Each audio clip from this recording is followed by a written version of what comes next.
in electric circuits. Power is the rate at which energy is used or supplied.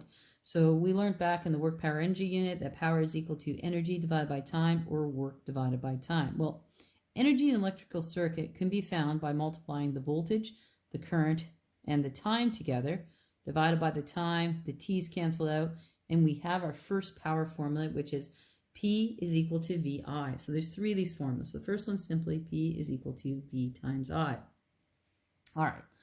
The second one, well, we know V, according to Ohm's law, is equal to I times R. So if we plug that in for the V, I times I is I squared. So our second formula is P is equal to I squared R. And for a third one, we do something similar.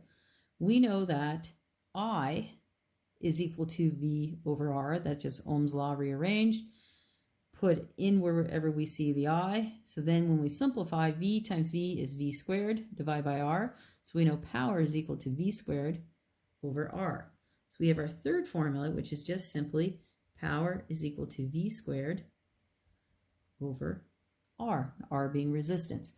So when we have these power questions, we can use either formula 1, 2, or 3, depending on the given information. Now that we have our three power formulas, let's try an example. So first thing we should do is write down what we know. The question says, what is the current drawn? So we're looking for current. So we just simply write I question mark. By a 100-watt light bulb, watts always measures power. So power is equal to 100 watts. Operating at a potential difference of 120 volts. Potential difference is measuring our voltage. And if you've forgotten that voltage and potential difference mean the same thing, we could just look at the units. Volts is for voltage. So we know V is equal to 120 volts. We now need to look at our three formulas and see which one has an I, P, and V in it. Well, the first one has I, P, and V.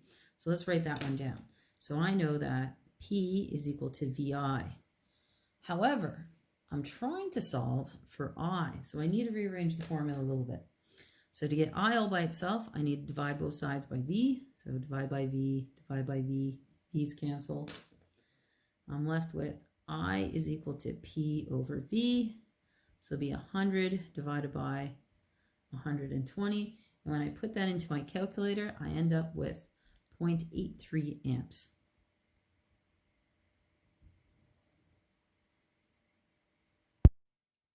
Let's try our next example. It says, what is the resistance? So this time I'm looking for R.